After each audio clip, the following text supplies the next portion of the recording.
जितना आप नेचुरल रहेंगे इस शरीर से, उतने ही आप निरोगी रहेंगे।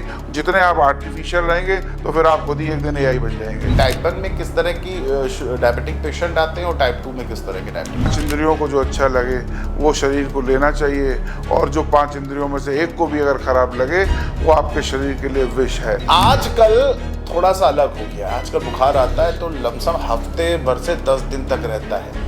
क्या इसके पीछे की वजह है? उनको लगता है कि आप नॉनवेज नहीं खाएंगे तो शक्ति ही नहीं आएगी, दम बिरयानी खाने से ही दम आएगी। ऐसा कुछ नहीं है। नमस्कार, आप देख रहे हैं जेएमडी न्यूज और मैं हूं आपके साथ कुलभूषण राजदेव। आपकी सेहत को बरकरार रखने के लिए आज जेएमडी न्यूज की टीम पहुंच चुकी है एक ऐसे चिकित्सक के पास जिनका इस क्षेत्र में योगदान सिर्फ चिकित्सक के तौर पे नहीं है बल्कि एक समाज सेवक के तौर पे भी है। जी हाँ, आज हम मौजूद हैं डॉक्टर सपन गुप्ता जी के साथ। डॉक्टर सपन जी, आपका बहुत बहुत स्वागत है। नमस्कार। तो डॉक्टर साहब, आपसे सबसे पहला सवाल की बातचीत शुरू करें। तमाम चीज़ों पे हम बातचीत करेंगे, लेकिन उससे पहले हमारे दर्शकों को आप अपने बारे में थोड़ी सी इंट्रो खुद दे दीजिए। मैं डॉक्टर सपन गुप्ता, उर्सला हॉस्पिटल कानपुर से। मेरा जन्म मैनपुरी में हुआ, उसके बाद स्कूलिंग भी मेरी मैनपुरी की थी। उसके बाद मैं अपना ग्रेजुएशन के बाद सेंट पीटर्सबर्ग चला गया। वहाँ से मैंने जो है अपना एमडी फिजिशियन की डिग्री प्राप्त की, और उसके बाद 2003 में मैं भारत आया, और तब से अनवरत मैं सेवा समाज की चिकित्सक के रूप में कर रहा हूँ। उसके बाद जब चीज़ें बहुत सारी जब मैंने सीखी और देखी कि समाज में जो शोषित हैं, वंचित हैं, गरीब लोग हैं, उनके लिए कुछ करने की चाहत हमेशा बचपन से रही। मेरे पास अपॉर्चुनिटी थी, मैं चाहता तो वहाँ से और आगे भी जा सकता था, लेकिन मैंने अपने देश को चुना और अपने जो चिकित्सक रूपी प्रभु ने मुझे पारितोषिक दिया है उसको अपने भारत देश के लिए, उन लोगों के लिए मैंने प्रयोग करने का सोचा, जिसकी वजह से मैं उस ओहदे पे पहुंचा। फिर मैंने 2014 में सरकारी नौकरी ज्वाइन की, ताकि मैं अपनी सेवाएं उस हर आखिरी व्यक्ति तक दे सकूं जो कहीं ना कहीं किसी न किसी अभाव की वजह से उसको चिकित्सक सेवा नहीं मिल पा रही हैं। और मैंने अपना जो है अपॉइंटमेंट के बाद वादा किया था हमारे प्रमुख सचिव साहब से कि अगर 6 महीने बाद कानपुर ये ना कहने लगे कि उर्सला चलो, तो मैंने कुछ नहीं किया। और आज वो सपना साकार है।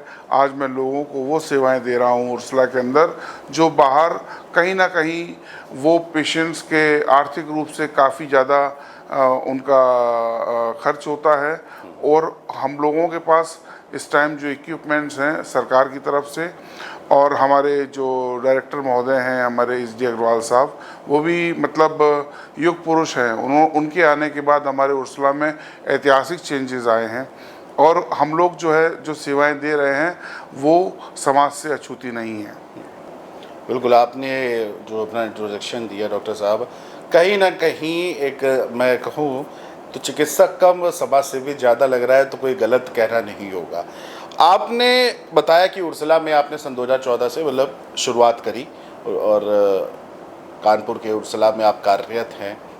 समाज सेवक के तौर पे अगर हमें देखूं तो आपने जो कहा कि आपका जो मोटिव था कि हर उस तबके तक आप पहुँचे जहाँ तक व्यक्ति की जो आर्थिक स्थिति है हॉस्पिटल तक आने की नहीं होती है, कि 20-40 रुपये 100 रुपये खर्च करके या हॉस्पिटल तक पहुँचे, वो सोचता है।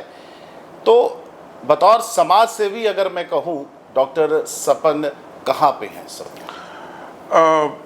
ये तो प्रभु का आशीर्वाद है कि मैं इस लायक हूँ कि मैं कुछ दे पा रहा हूँ। समस्या सिर्फ एक समाज में ये है कि अगर कोई व्यक्ति किसी के लिए कुछ करता है तो वो ये सोचता है कि वो वह कर रहा है, और एक उसके अंदर एक तकव्वुर, एक घमंड रहता है कि मैं ये कर रहा हूँ। लेकिन मैं इसको विपरीत तरीके से लेता हूँ कि अगर कोई व्यक्ति मुझसे लाभान्वित हो रहा है तो उसको धन्यवाद है कि मैं उसके काम आ पा रहा हूँ, और यही बात मन में हमेशा से रही है। प्रभु ने इसीलिए हर इंसान को जन्म दिया है कि दूसरे की सेवा करने के लिए, वरना जानवरों की तरह तो लोग जीते ही रहते हैं, और उनका कोई ना अस्तित्व होता है, ना कोई समाज में जगह होती है। लेकिन हाँ, मैंने ये बात अपने मन में, अंतर मन में जब झांका और इस बात को समझा, तो मुझे ये लगा कि नहीं, मैं इस धरती पे सिर्फ आया हूँ लोगों के लिए, सिर्फ और सिर्फ स्वास्थ्य सेवा देने के लिए, और जो उनको मैं मैक्सिमम दे सकता हूँ मैं देता हूँ, आर्थिक रूप से, शारीरिक रूप से, और 24/7 उनकी सेवा में हमेशा तत्पर रहता हूँ। तो देखिए, जिस तरह से डॉक्टर सपन ने बताया कि चिकित्सक के साथ साथ, चिकित्सकीय सेवा के साथ साथ समाज की सेवा भी ज़रूरी है, क्योंकि व्यक्ति जो है समाज का होता है और समाज से ही व्यक्ति का अंदर का पूरा व्यक्तित्व जो है वो बनता है। डॉक्टर सपनी, आपने बताया कि आपकी चिकित्सकीय सेवा और सामाजिक सेवा की जर्नी के बारे में। अब जरा कुछ प्रश्न जो मैं चाहूँगा आप हमारे दर्शकों को बताएं।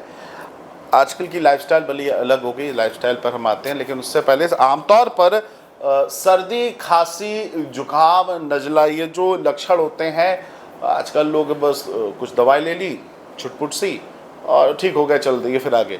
लेकिन ये जब आदत बन जाती है तो कई कई लोग हाई पावर की दवा खाते रहते हैं साल, 2 साल, 5 साल, तो वो बॉडी रेजिस्टेंट हम कहते हैं शब्द, आप समझ रहे होंगे, वो हो जाती हैं, फिर वो आराम नहीं मिलती। जैसे कोई 650 kmg की कोई पैरासीटामोल खा रहा होता है, तो एक समय आता है जब वायरल चेंज होता है, समस्या चेंज होती है, बॉडी रेजिस्टेंट हो जाती है, फिर उसे असर नहीं करती।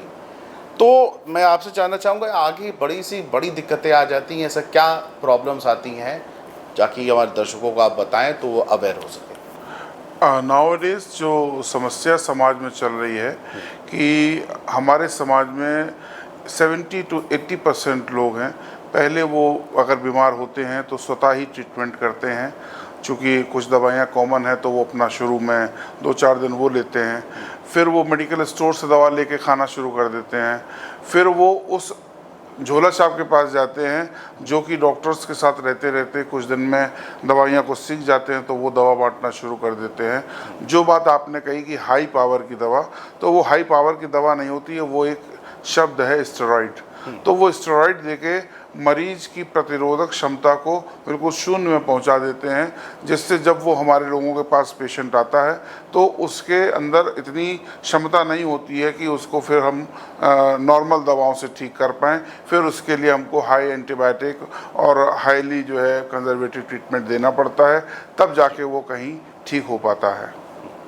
तो देखिए, डॉक्टर साहब ने जिस तरह से चीज़ें बताई कि स्वतः डॉक्टर बनना, उसके बाद कुछ स्वघोषित डॉक्टर्स होते हैं, उनके पास आप जाते हैं, स्थिति गड़बड़ आती है, और जो आपके शरीर की प्रतिरोधक क्षमता को नुकसान पहुंचाती है, ये आदत तो इसको बदलिए, क्योंकि डॉक्टर सपन ने जिस तरह से चीज़ें बताई, ये हल्की फुल्की बातें नहीं हैं, इसे हमें गौर से समझना चाहिए।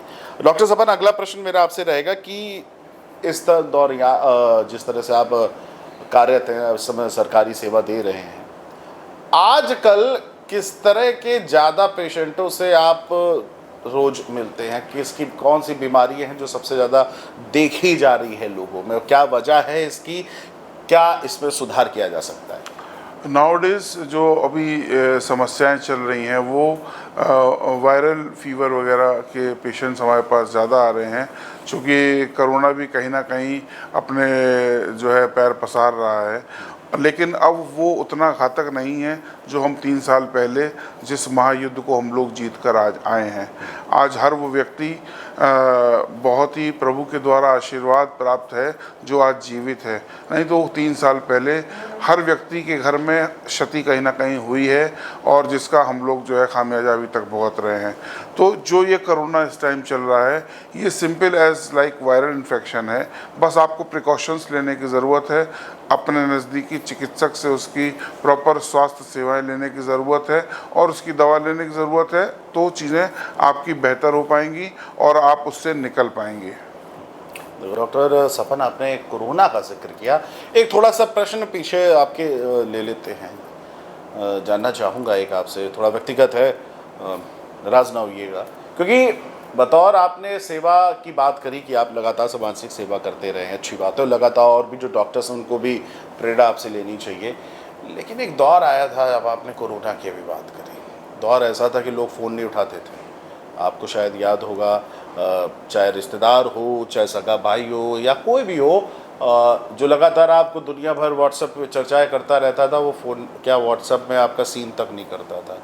उस दरमियान क्या आपने फेस किया होगा चीज़ों को? मैं उस काल का अगर स्मरण करता हूँ तो सबसे ज़्यादा जो अगर धन्यवाद का पात्र है वो हमारी इलेक्ट्रॉनिक मीडिया है, क्योंकि इलेक्ट्रॉनिक मीडिया के माध्यम से मैंने खुद पूरे भारत में लोगों को दवाइयाँ बताई और अपने व्हाट्सएप पे जितने भी पेशेंट्स के आते थे क्वेरीज, जितने प्रश्न आते थे, उनको अनवरत जो है उनके प्रश्नों का हल दिया और उनको एक साथ दिया जो उनको सच में ज़रूरत थी। उस महामारी में सिर्फ लोगों को साथ की ज़रूरत थी, जो कई सारे लोगों ने नहीं दिया और हमने लाखों लोगों को खो भी दिया। तो मैंने उनका साथ दिया और उनको दवाइयाँ दी और इलेक्ट्रॉनिक मीडिया के माध्यम से लोगों को जागरूक किया, जिससे कई सारे लोग लाभान्वित हुए। आज मुझे लोग मिलते हैं, लोग बताते हैं कि डॉक्टर साहब आपने तब फलानी दवा दी थी फलाने समय पे, उसकी वजह से मुझे लाभ हुआ और हमारे परिजनों को लाभ हुआ। तो सुनकर अच्छा लगता है कि मैंने उस विषम स्थितियों में लोगों की मदद कर पाया। ये तो सब प्रभु का आशीर्वाद है। चलिए देखिए, डॉक्टर सपन साहब ने जिस तरह से बताया कि वो दौर आप सबको भी याद होगा कि जब लोग अपनों से ही रूठ जाते थे, दूरी बना रखते थे कि कैसा ऐसा ना हो कि हम भी शिकार हो जाए उस चीज़ का। एक आ गई थी घृणा की भावना, लेकिन डॉक्टर सपन के सेवा भाव ने कहीं ना कहीं कई लोगों की जिंदगियां बचाई है। डॉक्टर सपन साहब, आपसे एक और प्रश्न रहेगा, क्योंकि आजकल देखें बीपी शुगर बड़ा ही नॉर्मल हो गया है। एक समय था ये उम्र दराज कि 50 साल के बाद लोगों को होती थी, कहते हैं बुढ़ापा आ रहा है तो ये बीमारी, बुढ़ापे की बीमारियां बोली जाती थी, आपके पेशेंट आपको बताते होंगे। लेकिन अब ये बच्चों में बहुत देखी जा रही है। अच्छा, जेनेटिक तो चलिए मान लिया, एक जेनेटिक है क्लॉज, लेकिन अब युवाओं में बड़ी सबसे ज़्यादा इसको देखी जा रही है। इसके पीछे का रीज़न क्या है? और कोरोना के बाद से ये अब आम हो चुकी है बीमारी। आप ना पूछो तो मेरा भी शुगर हाई रहता है कभी कभी, लेकिन अब व्यक्ति क्या होता है, जैसे मैंने कहा ना, स्वघोषित चिकित्सक बन जाने होते हैं। कुछ लोगों ने कहा 2 दवा खा लो ठीक हो जाएगा, बस बढ़िया है।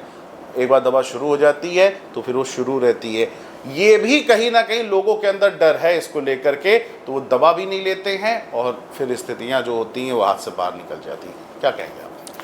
पिछले 20 साल का मेरे पास जो अनुभव है, तो सबसे बड़ी समस्या हमारी जीवन शैली है, हमारी दिनचर्या है। दिनचर्या का जो अगर मतलब नहीं समझते हैं तो वो कहीं ना कहीं हमारे लोग बीमार होते हैं। नाउडेज जो हमारे यंगस्टर्स में ब्लड प्रेशर, डायबिटीज़ और जो समस्याएं आ रही हैं, वो कहीं ना कहीं हमारी दिनचर्या और खान पान, उसकी वजह से बहुत बड़ी समस्या है। सबसे बड़ी बात है ब्लड प्रेशर, डायबिटीज़। ये आपके अगर हेरिडिटरी है तो फिर आप समझिए कि 80-90% आपके चांसेस हैं कि वो आपको जिस तरह वसीयत मिलती है इस तरह आपको मिलती हैं। अन्यथा आप हमारे समाज में जिस तरह से लाइफ स्टाइल को जीते हैं, या आपके management of your life style या अपने जीवन शैली को जीने का तरीका, सबसे बड़ी बात उस पर बहुत निर्भर करता है कि आप किस तरह जी रहे हैं।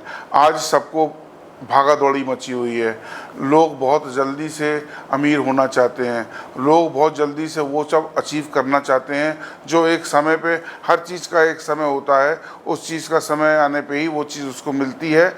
और दूसरी बात, जितना आपके भाग्य में लिखा है उतना पैसा आपको मिलेगा, उतना आपको यश, अपयश, लाभ, हानि, ये सब प्रभु के हाथ में है। इतनी सी बात आदमी समझ नहीं पाता है और अपनी ज़िंदगी को जो इंसान रूपी प्रभु ने दी है इतने अच्छे कर्मों के बाद, उसको स्पॉइल कर लेता है। और कहीं ना कहीं खान पान और दिनचर्या, ये सबसे ज़्यादा हमारी बीमारियों की वजह है। अगर कोई लाइफ स्टाइल अपनी प्रॉपर सही करके रखता है, खान पान ठीक रखता है, पहले के लोग खाते थे और वर्कआउट करते थे। वर्कआउट मतलब 90% हम लोग कृषि प्रधान देश थे, लोग वो कार्य करते थे। आज जो है किसी आप यंगस्टर से कह दीजिए 1 किलोमीटर चलने के लिए तो हाँफने लगेगा, क्योंकि वो वर्कआउट नहीं कर पा रहे हैं। और जो वो खाना खा रहे हैं, आज के जो फूड स्ट्रीट फूड्स हैं, पिज़्ज़ा है, बर्गर है और बहुत सारी चीज़ें, जो पैकेजेस, जो पैक्ड जो सामान आते हैं, वो सब कहीं ना कहीं हमारे शरीर को नुकसान दे रहे हैं। और आज हम लोग वही ज़्यादा सेवन कर रहे हैं बनस्पत नेचुरल रहने के। बिल्कुल डॉक्टर साहब, ये बात तो आपने बिल्कुल सही, क्योंकि देखिए हाई फाई लाइफस्टाइल है, दिल्ली एनसीआर जैसी लाइफस्टाइल हो गई है, अपार्टमेंट वाली लाइफस्टाइल हो गई है। एक समय तक घर होता था, घर में बगीचा होता था, उसमें अभी फ्रूट्स पड़े हुए हैं, नींबू हो गए, मतलब एक होता था घर की लोग सब्जियां उगा लेते थे, चार टमाटर के पेड़ आलू के लगा करके, उसी में एक ज़्यादातर ये रहता था। लेकिन अब क्या है कि जिस तरह से जनसंख्या बढ़ रही है, खाद्य की चीज़ें बढ़ रही है और लाइफस्टाइल इतनी ज़्यादा हो चुकी है, क्योंकि युवाओं की बात करूँगा, एक आपने जेनेटिक वाली बात हुई, शुगर के टाइप्स भी होते हैं, टाइप 1 टाइप 2, तो मैं ज़रा हमारे दर्शकों को बताइए, टाइप 1 में किस तरह की डायबिटिक पेशेंट आते हैं और टाइप 2 में किस तरह के डायबिटिक पेशेंट? पेशेंट हमारे फिर वही बात आ जाती है कि आपको जो गेस्टेशनल डायबिटीज़ है या जो अपने टाइप 1 डायबिटीज़ है, इंसुलिन डिपेंडेंट डायबिटीज़ है, ये सब अलग अलग इनके प्रारूप होते हैं और ये समय से अगर डिटेक्ट हो जाते हैं तो वो चीज़ें कंट्रोल रहती हैं। असमय जब वो पता लगा, हमारे पास पेशेंट्स अभी आते हैं तो पता लगा शुगर 600 है, शुगर 800 है, तो वो सारे पेशेंट्स कहीं ना कहीं लापरवाही का शिकार होते हैं और इसकी वजह से जो सबसे ज़्यादा डेलिकेट ऑर्गन हमारा है नाउडेज, किडनी के जो पेशेंट्स बढ़ रहे हैं, उसमें सबसे बड़ा जो रोल है ब्लड प्रेशर और डायबिटीज़ का है। आप ये समझिए कि ये दोनों आपके अंदर जो साइलेंट चोर घुसे हुए हैं शरीर के अंदर, जो आपके सबसे पहला जो ऑर्गन है वो किडनी को ख़राब करता है। जब तक आदमी को पता लगता है तब तक बहुत देर हो चुकी होती है। तो इट इज़ बेटर, अगर आपको कोई समस्या हो रही है, लाइक वज़न कम हो रहा है, आपको बार बार पेशाब आ रहा है, आपको लाइक क्रेविंग ज़्यादा हो रही है खाना वगैरह की, तो इस सब के लिए फिर अपना एक रूटीन चेकअप कराइए और उसमें जो है अपने जो चिकित्सक हैं उनसे राय लीजिए, तो समय पे आपका उपचार हो सके, ताकि आप, डायबिटीज़ कोई बहुत बड़ी बीमारी नहीं है, बस ये इस चीज़ को हमें समझना है कि इसके साथ जीना कैसे है। और आज जो है 70 से 80% जनता हमारे देश की इस सब चीज़ों से ग्रसित है, लेकिन अवेयरनेस की कमी है बस, क्योंकि खाना जो हमारे यहाँ है वो सबसे बड़ी समस्या है। आज के दिन में एक नया ट्रेंड चला है नॉनवेज के लिए, लोग इतने ज़्यादा उसके प्रति आसक्त रहते हैं कि उनको लगता है कि अब नॉनवेज नहीं खाएंगे तो शक्ति ही नहीं आएगी, दम बिरयानी खाने से ही दम आएगी, ऐसा कुछ नहीं है। देयर इज़ ओनली, हम लोग जो नॉनवेज से प्राप्त करते हैं वो प्रोटीन है, और जो ज़्यादा प्रोटीन हमारी बॉडी में जब चला जाता है तो वो कहीं ना कहीं जाके हमारे लीवर को ख़राब करता है, कहीं ना कहीं वो हमारा डिस्लिपिडीमिया करता है, जिससे हमारा कोलेस्ट्रॉल लेवल हाई होता है, और वो कहीं ना कहीं जाके हमारे आर्टरीज़ को, हमारे हृदय को और हमारे पूरे शरीर को कहीं ना कहीं मेटाबॉलिक तरीके से ख़राब करता है और हमारे लोग बीमार होते हैं। ये बात आपने बिल्कुल सही कही कि जिस तरह से आपने कहा कि नॉनवेज के लोग इतने लती हो गए हैं कि एक क्लास समझते हैं। दम, आपने दम बिरयानी वाली बात बिल्कुल सही कि दम बिरयानी से लोगों को लगता है कि दम आएगा, लेकिन ऐसा नहीं। दालों अरहर हमारे पास, अच्छा लोग प्रोटीन की बात करते हो सबसे ज़्यादा तो सोया में पाया जाता है, सोयाबीन में पाया जाता है, लेकिन आप बिल्कुल सही कह रहे हैं, ये एक धारणा बन गई है कि फ़िश खाने से ही हमें वो विटामिन ई या ऑयल, जो फ़िश ऑयल होगा वो सब मिलेगा, चीज़ें मिलेगी, उसी सब कुछ सही होगा। ये भ्रांतियाँ जो हैं नॉनवेज की तरफ जो ज़्यादा जा रही, कहीं ना कहीं इसका भी इम्पैक्ट आप सही बता रहे हैं। युवाओं में डॉक्टर सरपंच जी आपसे जानना चाहूँगा, इस समय क्या है, देखिए आधुनिक जीवन है और स्ट्रेस लाइफ में सबको, आपने कहा शॉर्टकट की सफलता सबसे चाहिए, और इसके साथ ही साथ स्ट्रेस बढ़ता है, खान पान भी बढ़ता है, आपने बिल्कुल सही कहा। तो कहीं ना कहीं लाइफस्टाइल सुधारेंगे, और आपने बिल्कुल सही कहा कि घबराने की ज़रूरत नहीं, बस सावधानी की ज़रूरत है। किडनी की आपने डॉक्टर सपन बात करी थी, अगला प्रश्न मेरा उसी से रहेगा, लेकिन उससे पहले एक और प्रश्न, कोरोना क्योंकि आपने चर्चा करी है तो 2-3 जहन है चीज़ें। अक्सर आपने देखा ही होगा कि जब भी कोई पेशेंट आता है ज़ुकाम बुखाम के, 3 या मैक्सिमम 4 दिन में आपका जो बुखार है ठीक हो जाता है, दवाई वाई लेकर के, या कोई सीजनल हुआ, बारिश ख़त्म हुई, सर्दी आई, जब सीज़न चेंज होता है। लेकिन आजकल थोड़ा सा अलग हो गया, आजकल बुखार आता है तो लमसम हफ्ते भर से 10 दिन तक रहता है। क्या इसके पीछे की वजह है? कहीं ना कहीं मैं फिर वही बात करूँगा कि हमारा खान पान और हमारे शरीर की प्रतिरोधक क्षमता जो पहले खान पान था वो अब नहीं है। और एक लाइन मैं आपको बताना चाहता हूँ, इस धरती का जो सबसे बलिष्ठ जीव होता है वो हाथी होता है, और हाथी बिरयानी नहीं खाता है। हाथी घास खाता है, हाथी गन्ना खाता है, हाथी शाकाहारी होता है। तो जो भोजन हमारे देश में है वो अद्भुत है, और वही भोजन हमें ग्रहण करना चाहिए। हमें आर्टिफिशियल जितना फूड है उससे दूर रहना चाहिए। जो हमारे शरीर के लिए अच्छा है, यानी कि वेजिटेरियन, हमारे लिए जितना शाकाहार लाभप्रद है उसका कहीं कोई मुकाबला नहीं है, और इसी से ही हमारे शरीर की प्रतिरोधक क्षमता अच्छी होती है। मैंने आपको पहले भी इस बारे में बताया है कि 5 इंद्रियों को जो अच्छा लगे वो शरीर को लेना चाहिए, और जो 5 इंद्रियों में से एक को भी अगर खराब लगे वो आपके शरीर के लिए विष है। इस बात को जिस दिन जो व्यक्ति समझ जाएगा उस दिन वो दीर्घायु होगा, और वो स्वस्थ रहेगा, और उसकी प्रतिरोधक क्षमता भी अच्छी होगी। तो डॉक्टर सपन ने जिस तरह से बताया दोस्तों कि 5 इंद्रियों को जो अच्छा लगे उसी को ही तरफ हमें जाना चाहिए, और बिल्कुल जाहिर बात है क्योंकि आजकल देखिए वापस बैक गियर लग गया है। पहले लोग झुंडी को गरीबों का खाना समझते थे, डॉक्टर सपन आपको याद होगा। और मुझे लगता है जब आप, हालांकि आप यंग आप भी हैं, बुरा न मानिएगा, लेकिन जब आप टीनेजर्स की एज में रहे होंगे तो झुंडी, मक्का यही सब ज़्यादा चलता था। और उसके बाद गेहूँ और चावल को लोग हाई फ्रूट मानने लगे और इसको लो, लेकिन अब वापसी जो है हो गई है। दर्शकों को यही नहीं पता झुंडी क्या होती है। तो झुंडी इस तरह की जो सेवन है फलों का और मोटे अनाज का सेवन करेंगे तो कहीं ना कहीं स्थितियां जो है वो ठीक हो पाएंगी। कोरोना की बात हो रही थी, थोड़ी बहुत चीज़ें इम्यूनिटी की बात होती, जिनकी कहा गया जिनकी इम्यूनिटी ठीक नहीं थी, क्योंकि इम्यूनिटी जाहिर से खान पान बेकार है तो इम्यूनिटी भी बेकार है। लेकिन उसके बाद देखा गया है कि एनर्जी जो है काफ़ी कम लोगों में देखने को मिलती है कि एनर्जी इम्यूनिटी की कमी आ जाती है। लोग टेस्ट कराने लग गए थोड़ी थोड़ी। आपने जिस तरह से कहा था कि आज के यंगस्टर को बोल दो 1 किलोमीटर पैदल चल दो, नहीं चल पाता है। थोड़ा सा काम किया हाँफने लग गया। तो क्या इसके पीछे की वजह है देखने को, क्योंकि आपने जाहिर सी बात है कुछ चीज़ें क्लियर करी, लेकिन साथ ही साथ इसमें एक और क्वेश्चन ऐड करना चाहूँगा। हार्ट अटैक आपने सुन देखा होगा, हाँ, कि हार्ट अटैक बैठे बैठे हम लोग बातचीत कर रहे हैं अटैक आ जाता है जी। चलते चलते अटैक आ जाए। अभी हाल ही एक साड़ी सेंटर में व्यक्ति बैठा अपने गले पे, उसको बैठे बैठे उसने बस पानी बोतल पकड़ी और बस बातचीत हो रही थी और अटैक आ गया। कहीं ना कहीं फिर वही बात आ जाती है कि ओवर कॉन्शियस होना भी समस्या का विषय है।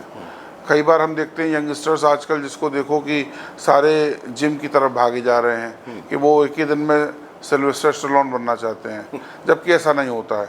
सिल्वेस्टर स्टैलोन बनने के लिए कम से कम 10-20 साल की मेहनत होती है, तब जाके शरीर बनता है। मैं भी जो है जब बचपन में ऑलमोस्ट कच्चा 7 और 8 में था, तब से मैं अखाड़ा लड़ता था, और तब से मैं अखाड़ा लड़ता था, तो अब जाके उस तरह का शरीर मेरा बना हुआ है, इनबिल्ट ऑलरेडी हो चुका है कि जो एक पहलवान का होता है। तो सो मेनी टाइम्स इस तरह से बच्चे जो हैं आजकल की न्यू जनरेशन है, उनके साथ समस्या यही है कि वो छोटे से समय में बहुत सारी चीज़ों को जल्दी प्राप्त करना चाहते हैं, और जो हार्ट अटैक जो आजकल आ रहे हैं वो कहीं ना कहीं फिर वही बात है कि लाइफ स्टाइल, खान पान और अनियमित व्यायाम। मतलब एक नियमित व्यायाम होता है, एक अनियमित कि पहले दिन ही गए और 5 किलो डंबल से शुरू किया और 10वें दिन जो 120 किलोग्राम बेंच प्रेस करने लगे, ऐसा नहीं होता है। धीरे धीरे अपने आप की कंसिस्टेंसी बढ़ाइए, अपनी प्रतिरोधक क्षमता बढ़ाइए, अपने शरीर को बलिष्ठ करिए, तो उसमें समय लगता है। जिस तरह पेरिस और रोम एक दिन में नहीं बने थे, उस तरह से ये शरीर रूपी पेरिस और रोम ये भी एक दिन में नहीं बन सकता। इसके लिए अथक मेहनत और सही खान पान और दिनचर्या बहुत ज़रूरी है। तो देखिए डॉक्टर सपन ने जिस तरह चीज़ें बताई कि एक दिन में सिल्वेस्टर स्टोन नहीं बन जाएंगे, और बात बहुत सही है। उन्होंने भी बड़ी मेहनत करी थी, आपको भी मेहनत करना है, लेकिन इसका मतलब ये नहीं है कि 10-10 घंटे जिम में बैठा लिए, 4-4 घंटे की स्टैमिना बढ़ाइए, अपने को एक्टिव रखिए, क्योंकि एक्टिव रहेंगे तभी कुछ अटैकिंग हो पाएंगे। डॉक्टर सपन जी आपसे बात जानना चाहूँगा, क्योंकि सवालों के सिलसिले में आपने जिक्र किया किडनी का, लीवर का, और लीवर जहाँ तक मुझे जानकारी है, मैं गलत हूँ तो मुझे प्लीज़ सही जरूर कीजिएगा। लीवर हमारे शरीर का एक ऐसा हिस्सा है जो अनलेयर्ड है, मतलब उसमें कोई लेयर नहीं है, एकदम कहते नहीं मांस का टुकड़ा है कि इसलिए वो सबसे ज़्यादा इन्फेक्टेड हो जाता है। और अगर फैटी लीवर आपने वर्ड सुना ही होगा, तो फैटी लीवर नॉर्मल से व्यक्ति करेंगे तो उसमें भी फैटी लीवर आ जाता है। यूरिक एसिड से मैं शुरुआत करना चाहूँगा, क्योंकि आजकल लोगों में बड़ी दिक्कत आती है। मुझसे लोग कहते हैं यूरिक एसिड बढ़ा है, क्या करें यार, क्या ले ले। तो मुझे कभी कभी ऐसा लगता है कि मैं ही डॉक्टर होगा, क्योंकि बतौर जर्नलिज्म उनको लगता है कि सारी नॉलेज होगी, जो लोग आकर बस चर्चा करते हैं। यूरिक एसिड बढ़ने के पीछे क्या, कैसे पता चलेगा यूरिक एसिड बढ़ा हुआ है? क्या ऐसे सिम्टम शरीर देगा, क्या रहता है? बहुत बार देखा गया है कहीं ना कहीं जो खान पान है, जो फिर से वही बात करते हैं कि हाई प्रोटीन डाइट जो है वो कहीं ना कहीं आपके सबसे ज़्यादा अगर डैमेज करता है। वो लीवर एक हमारे पास प्रभु का वरदान है। इस शरीर में जो सबसे बड़ी ग्रंथि है वो लीवर ही है। लीवर एक ऐसा ऑर्गन है हमारे शरीर में जो अपने आप को ठीक करता है और पूरी बॉडी को ठीक रखता है। जब वो तादाद से ज़्यादा उसके अंदर विषाक्त पदार्थ पैदा हो जाते हैं, जिसे हम लोग कह सकते हैं कि हाई प्रोटीन ज़्यादा वगैरह जाती है, तो फिर वो उसको डाइजेस्ट करने में अक्षम रहता है और वो कहीं ना कहीं से फैटी लीवर की समस्याएं आप देख रहे हो आजकल बहुत ज़्यादा हो गई हैं। ये सिर्फ और सिर्फ हमारे खान पान की वजह से। जब फैटी लीवर होगा तो डिस्लिपिडीमिया होगा, मतलब कि आपका कोलेस्ट्रॉल हाई होगा। जब कोलेस्ट्रॉल हाई होगा तो प्रोटीन अपने आप बड़ा होगा। जब प्रोटीन अपने आप बड़ा होगा तो ये मेटाबॉलिक चेंजेस पूरी बॉडी अपने आप हो जाएंगे और यूरिक एसिड अपने आप स्वतः ही साथ साथ ये सारी चीज़ें, जिस तरह शरीर को और इस जीवन को जीने के लिए 5 ऑर्गन की ज़रूरत है, उसी तरह ये जो खान पान है इसकी चीज़ों को अपनी बॉडी, आप खान पान आपके लिए अमृत है, लेकिन बशर्ते आप उस अमृत को किस तादाद में खा रहे हैं। अगर आपके डेली की कैलोरीज 1500 से 1800 हैं, एक नॉर्मल व्यक्ति की रिक्वायरमेंट इतनी ही है, लेकिन वो कहीं ना कहीं दावत है या जिस तरह का हमारा खान पान है, हम लोग डेली 5000 से 10,000 कैलोरीज लेते हैं, वर्कआउट करते नहीं हैं। वो कहीं ना कहीं जाके हमारे लीवर में डिपॉजिट होता है, फिर वो शनै शनै करके हमारे आर्टरीज और कैपिलरीज में रहता है, फिर वो कहीं जाके हमारे कहीं इकट्ठा होता है। इस तरह से ये बढ़ता रहता है और ये मेटाबॉलिक जो है सिंड्रोम हमारे शरीर में डेवलप हो जाता है, जिसमें डिस्लिपिडीमिया रहता है, हाइपरयूरिसीमिया रहता है और हमारे जो है फैटी लीवर हो जाता है। ये सारी चीज़ें कहीं ना कहीं आ जाती हैं। बिल्कुल डॉक्टर सपन जी, आपने जिस तरह से चीज़ें बताई, ये अक्सर लोग ये बात कहते हैं, देखिए आपने सारी चीज़ें बता दी और मैं बार बार कहता हूँ लोगों से कि लीवर को बहुत ही ज़्यादा हमें साफ़ रखने की ज़रूरत है। आजकल बड़ा फैशन चल रहा है अल्काइन वाटर और घड़े का पानी। अच्छा, अलग शुरुआत में घड़े का बड़ा क्रेज़ चला था और हर घर में घड़ा रखा गया, लेकिन शो पीस के लिए कि हाँ देखो हम भी मिट्टी से जुड़े हुए हैं। वो उसको भी स्टेटस सिंबल टाइप का बना दिया कि अभी भैया देखो हम ये स्वदेशी चीज़ अपनाते हैं, हालांकि उसको इतना लोग ध्यान नहीं दे रहे चीज़ों का। पर आपसे जानना चाहूँगा, क्योंकि देखिए अक्सर चीज़ होती है यूरिन में झाग आना, लोग कहते हैं अरे यार ऐसे को लगता है यूरिक एसिड बढ़ा है, किडनी में असर पड़ रहा है। ये थोड़ी भ्रांति है या क्या है, थोड़ा सा स्पष्ट कीजिए इसको। देखिए, आज हम जिस युग में जी रहे हैं वो एआई का युग है, लेकिन बेसिक हमें समझने की ज़रूरत है, क्योंकि इमारत एक मजबूत जब खड़ी होती है जब उसका बेस मजबूत होता है। तो बेसिक जो इस शरीर का है वो 5 चीज़ें हैं, क्षितिज जल पावक गगन समीरा। 5 तत्व का ये बना है पिंजरा, ये समझ लीजिए। तो इसको आप अगर गड़बड़ करेंगे तो आपका दिक्कत होना लाजमी है। दूसरी बात, जो घड़ा शोपीस बना के रखा है वो एक अमृत कलश है। उस अमृत कलश का जो पान कर रहा है वो हमेशा ही निरोगी काया रहेगा। इस बात की जो है मतलब लाखों सालों से इस बात की जो है अपने लोग संस्तुति करते रहे हैं और ये बात फैक्ट है कि जो घड़े का पानी का सेवन करता है वो कहीं ना कहीं पेट के विकारों से और समस्याओं से बहुत ज़्यादा नहीं ग्रसित होता है और वो सबसे अच्छा होता है। नाउ डेज़ हम ठंडा पानी पीते हैं, ठंडा पानी अगर पी रहे हैं आप घड़े का पिएंगे तो आपको प्यास भी बुझेगी और वो जो ठंडा पानी आप 20 डिग्री या 18 डिग्री या 16 डिग्री वाला पी रहे हैं, वो जब आप पीते हैं तो पहले वो बॉडी में जाता है, फिर वो नॉर्मल होता है, फिर उसके बाद फिर वो जाके आपको कहीं ना कहीं बॉडी को लाभ देता है। तो अभी प्रयास इतनी गर्मी में ये करिए कि जितना आप नेचुरल रहेंगे इस शरीर से उतने ही आप निरोगी रहेंगे। जितने आप आर्टिफिशियल रहेंगे तो फिर आप खुद ही एक दिन एआई बन जाएंगे। ये बात तो आपने सीधे सही कही कि वो जो मटका है उसको ध्यान से रखना चाहिए। तो ये जो चीज़ें एआई की आपने बात करी, तो इसके अलावा अब थोड़ा सा पेट से जुड़ी चीज़ों पर भी हम बात कर रहे हैं। आजकल लोग जो होते हैं बड़ा ही इनो का प्रयोग करने लग गए हैं, बड़ा अरे जरा से एसिडिटी बनी इनो, और जबकि अब कुछ और ज्ञानी आ जाते हैं कि हफ्ते भर का गैस को टैबलेट का कोर्स कर लीजिए, 15 दिन का कोर्स कर लीजिए, भला डॉक्टर को नहीं दिखाते, ये सलाहें जो हैं आसपास के सामाजिक प्राणी जो होते हैं, कुछ सलाहबाज भी होते हैं, वो सलाह देते हैं। तो एसिडिटी, अपच, पेट में जलन जैसी जो बीमारियां होती हैं, इसमें जो इंस्टेंट आराम के लिए इनो पी लेता है आदमी, या गैस की गोली खा ली। आजकल एक बड़ा फेमस नाम है पेंटॉप, मैं नाम नहीं ले चाहता, लेकिन आजकल लोगों के दिमाग में रह गया पेंटॉप खा लो ठीक हो जाएगा, गैस की गोली खा लो ठीक हो जाएगा, या मसालेदार कोल्ड ड्रिंक पी लो ठीक हो जाओगे। तो ये जो चीज़ें एक समय था, लेकिन अब लगातार स्ट्रीट फूड के, जैसे आपने कहा, जीवन शैली जो है पहले नॉर्मल थी, धीरे कम था, अब ज़्यादा इस्तेमाल हो गया है, तो शरीर पूरी तरह से बर्बाद हो ही चुका है। और इसमें ये जब ये वाली सब चीज़ें होती हैं तो इसके क्या क्या नुकसान होने चाहिए? जो मैं बता रहा हूँ कि मेरा इतने सालों का शोध है इसके ऊपर, पूरा समाज दो हिस्सों में बटा हुआ है, एक खाना और एक पखाना। आधे खा नहीं पा रहे, आधे को हो नहीं रही। उसकी वजह यही है कि जैसा आप खाएंगे खाना वैसा ही होगा आपका पखाना। तो आपको रोज़ भोजन करना है और आपको रोज़ ही नित्य क्रिया में ये आपका पखाना आता है। तो जिसको अगर पखाना नहीं हो रहा है तो डेफिनेटली उसको ब्लोटिंग होगी, उसको पेट फूलेगा, उसको बदहज़मी होगी। और उसकी वजह क्या है कि जो आप खाना खा रहे हैं वो असमय खा रहे हैं, या असंतुलित खा रहे हैं, या जो आपको नहीं खाना चाहिए वो खा रहे हैं। तो सबसे बड़ा समाज में एक प्रश्न ये होना चाहिए कि खाना क्या है, और खाना कितना है, और खाना कब है। तो ये अगर तीन चीज़ें आप पूछ लेंगे तो आपका खाना और पखाना दोनों सही हो जाएंगे। तो फिर ना आपको ब्लोटिंग होगी, ना आपका पेट फूलेगा, ना आपको इनो की ज़रूरत पड़ेगी, ना आपको किसी भी तरह की पीपीआई या किसी भी तरह की पेट में जलन की चीज़ों की ज़रूरत पड़ेगी। आपको दिनचर्या सेट करनी है, आपको दिन में 3 मील लेने हैं। एक साधारण सा उदाहरण मैं आपको देना चाहता हूँ कि आपको जीवन शैली जीनी है। ये पक्षी जो हमारे चारों तरफ हैं, इनकी तरफ देखिए। ये सुबह 6 बजे उठते हैं, तब से दाना खाना शुरू करते हैं और शाम को 6 बजे खाना बंद कर देते हैं। लेकिन अगले 6 बजे से लेके और सुबह 6 बजे तक ना कुछ खाते हैं और ना पीते हैं, क्योंकि 12 घंटे हमारे शरीर को अपने अंदर जो खराब तत्व हैं उनको सही करने में और अपनी प्रतिरोधक क्षमता को बढ़ाने के लिए, और जो हमने फूड खाया है उससे एनर्जी लेने के लिए वो समय हमें देना चाहिए। क्योंकि आप कोई भी गाड़ी हो, अगर बहुत तेज़ चलाते रहेंगे तो इंजन गर्म हो जाएगा और एक दिन सीज हो जाएगा।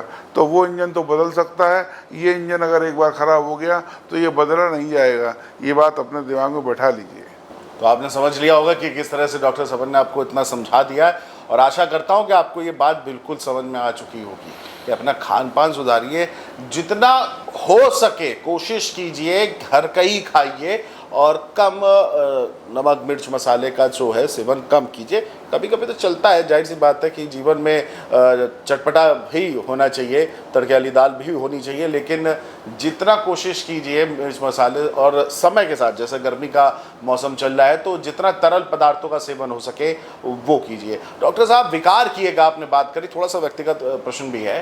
अक्सर मैं थोड़ा सा जेंडर से अलग होकर पूछूंगा, महिलाओं में एक चीज़ हमेशा देखी जाती है, जब कोई शुगर पेशेंट हो जाता है, आपके यहाँ भी आते होंगे, आप देखते होंगे कि अगर डॉक्टर शुगर हो गई, बड़ी टेंशन होती है, क्या करें, बड़ी टेंशन होती है। तो आप चाहे जितनी अच्छी दवाइयाँ लिख दीजिए, वो टेंशन वाली दवाई कैसे आएगी। तो ऐसे जो हमारे दर्शक हैं जो इतनी टेंशन लेते हैं शुगर के लिए, चाहे वो हमारी माताएँ हो गई, चाहे बहनें हो गई, चाहे हमारे भाई हो गए, ऐसे दर्शकों के लिए क्या कहेंगे? मेन बात हमारे यहाँ महिलाओं में सबसे बड़ी बात यह है, मातृशक्ति हमारी जो है घर की जो सुप्रीम पावर है इस धरती की भी और घर की भी, सबसे बड़ी समस्या उनके साथ ये है कि घर में हमारे खाना जो बनता है उसके बाद जो बचने के बाद फ्रिज में चला जाता है, वो फिर फ्रिज से जब निकल के वापस आता है तो अपने साथ वो असंख्य रोगों को लेके आता है। और कहीं ना कहीं हमारे घर के लोग लालच में कह लीजिए या स्वाद के रूप में कह लीजिए, उसको दोबारा प्रयोग करते हैं और वही हमारे बीमारी का बहुत बड़ा कारण है। वो जो खाना है, या तो पहले खाना उतना बनाइए जितना घर में ज़रूरत है, और अगर वो बचता है तो आपके आसपास जो जानवर हैं, गाय है, कुत्ते हैं, और भी कई जानवर हैं जो आपके उस भोजन को कर सकते हैं, आप उनको कराइए। बनस्पत खुद ही गैया बनने के, खुद ही गैया बन जाएंगे, खुद ही 3 दिन का खा लेंगे, बर्बाद नहीं होना चाहिए, फेंकना नहीं चाहिए, और खुद ही खा लेंगे। और फिर वही बात आ जाती है कि वर्कआउट नहीं है। तो जहाँ कैलोरीज 1800 चाहिए, आपने खाना तो नॉर्मल खाया, उसके बाद फिर फ्रिज वाला भी खा लिया, उसके बाद मिठाई भी खा ली, उसके बाद लाइक 20,000 कैलोरीज पहुंच गई। तो कहीं ना कहीं वो जाके आपके बॉडी में एक्यूमुलेट होता है और ओबेसिटी को दावत देता है। और फिर रात के भोजन 10 बजे के बाद, 11 बजे के बाद, 12 बजे के बाद, 2-2 बजे लोग खाना खाते हैं साहब। तो 2 बजे जो भोजन कर रहा है, तो ये मानवीय प्रवृत्ति नहीं है हमारे यहाँ। हाँ, हमारे यहाँ कहीं ना कहीं दिन और रात इसीलिए बने हैं कि दिन में मुझे कार्य करना है और रात में बॉडी को आराम देना है। हमारे यहाँ लोग रात में खाना खाते हैं, दिन भर सोते हैं। तो कहीं ना कहीं वो आप इसीलिए लोग हमारे यूएचएम में आज 90% ऑफ लोग जो आते हैं, उनके साथ समस्या यही है कि उनका सुबह ही रात के 2 बजे हो रही है। तो जब 2 बजे सुबह हो रही है तो फिर वो रात उनकी कब हो जाती है उनको खुद नहीं पता लगता है। फिर कहते हैं डॉक्टर साहब हम बीमार हो गए। तो पहले दिनचर्या सही करिए, आप खाना और पखाना सही करिए, अपना भोजन सही करिए। अगर भोजन सही हो जाएगा, उस दिन आपकी जो है 90% बीमारियां अपने आप ठीक हो जाएंगी। इस बात की गारंटी मैं देता हूँ। तो देखिए डॉक्टर सपन ने जिस तरह से चीज़ें बताई, खाना और पैखाना समझ लीजिए, और बिल्कुल जिस तरह से डॉक्टर सपन जी आपने आज जिस शब्दों से आज आपसे बातचीत जो हुई, आज लगा ही नहीं कि आप डॉक्टर हैं। पूरा मतलब है, ये मैं नहीं कह रहा हूँ, लेकिन सामाजिक भाव भी आपका साथ में जो दिखा मुझे आज। और ये नहीं कि बस पेशेंट है, पेशेंट की तरह से का ट्रीट करना। आपकी से आज बातचीत करके ऐसा लगा कि वाकई एक डॉक्टर को जिस तरह से आप सलाह दे रहे हैं, और दर्शक जो इसे देख भी रहे हैं, आपको सुन भी रहे हैं, देख भी रहे हैं, वो भी ये चीज़ को महसूस कर रहे होंगे कि क्या है। तो जो महिलाओं के लिए बोला अभी डॉक्टर साहब ने कि या तो कम खाना बनाइए, या अगर थोड़ा बहुत बच जाए तो कहते हैं ना, पहली रोटी गाय की आखिरी कुत्ते की, जो लोग कहावत है, उस चीज़ को भी पालन कीजिए। तो जो हमारी संस्कृति रही है, जो हमारी कल्चर रहा है, जो हमारी सभ्यता रही है, और जो वेदों से लेकर पुराणों से लेकर चीज़ें लिखी गई है, उसको मानिए, क्योंकि डॉक्टर्स भी कहीं ना कहीं इस चीज़ को फॉलो करते हैं। डॉक्टर सपन जी, आपका बहुत बहुत शुक्रिया हमसे जुड़ने के लिए और अपना समय कीमती देने के लिए और दर्शकों तक अपनी बात पहुंचाने के लिए। मैं एक बात आपके चैनल के माध्यम से कहना चाहूँगा कि इंसानियत, मानवीयता हर किसी में सर्वोपरि है, वो होनी चाहिए। मैं चिकित्सक हूँ, ये मेरा प्रोफेशन है, ब्रेड एंड बटर के लिए है, लेकिन मोक्ष के लिए ब्रेड एंड बटर की ज़रूरत नहीं पड़ेगी। मोक्ष के लिए जो आपने समाज के लिए किया है, जो आपने नारायण रूपी वासुदेव कुटुंबकम, जो हमारा समाज है, जो नारायण मेरे अंदर है वही आपके अंदर है, अगर उसको आप पहचानेंगे तब तो आपके अंदर इंसानियत है, तब तो मानवीयता है। और अगर आपके अंदर इंसानियत और मानवीयता नहीं है तो आप चाहे चिकित्सक हों, चाहे वो किसी प्रोफेशन के हों, आपका कुछ भी नहीं हो सकता। एक बात ध्यान रखिए कि हम सब गोवा ट्रिप पे हैं, टिकट कन्फर्म है, लेकिन उस टिकट तक पहुंचने के लिए अपने पथ को सही चुनिए। उस गंतव्य तक पहुंचने के लिए वो कार्य करिए कि आपकी लोग सराहना करें और आपका इस धरती पर आना जीवन साकार हो, अन्यथा लोग कीड़े मकोड़ों की तरह मर रहे हैं और मरते रहेंगे।